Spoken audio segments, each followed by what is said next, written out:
எந்த மக்கள் நலப்பணிகளும் திட்டங்களையும் நாம நிறுத்தல.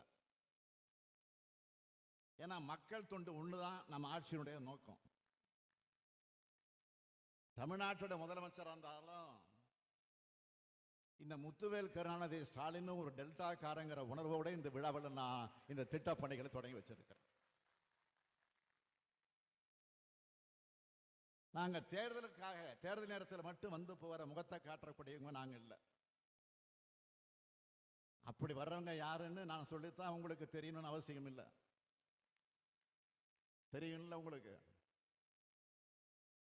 இப்போ தேர்தல் தேதியை விரைவில் அறிவிக்க போறாங்க. அடிக்கடி தமிழ்நாட்டுக்கு வர தொடங்கி இருக்கிறார் நம்முடைய பாரத பிரதமர் அவர்கள். வரட்டும், அது வேண்டாம்னு நான் சொல்லல. தமிழ்நாட்டுக்கு நன்மை செஞ்சுட்டு நாம வைக்கிற மிக மிக நியாயமான கோரிக்கைகளை நிறைவேற்றிட்டு வரட்டும். அப்படி இல்லாம தமிழ்நாட்டு மக்களுடைய வரி பணமும் ஓட்டு மட்டும் போதும்னு வராங்க. நாம கேட்கறது என்ன? சமீபத்தில் 2 மிகப்பெரிய இயற்கை பேரிடர்களை எதிர்கொண்டோம்.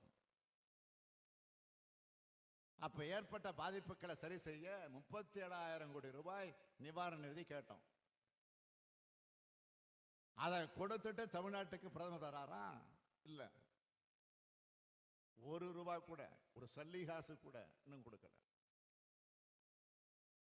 தமிழ்நாட்டு மக்களுக்கு நிதி உதவி செய்ய மாட்டாங்களாம்.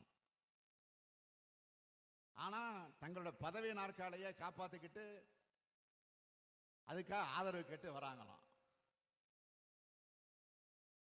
தமிழ்நாட்டு மக்கள் ஒருபோதும் இவங்களை பார்த்து நிச்சயம் ஏமாற மாட்டாங்கன்னு அழுத்தம் திருத்தமாக நான் சொல்ல விரும்புகிறேன்.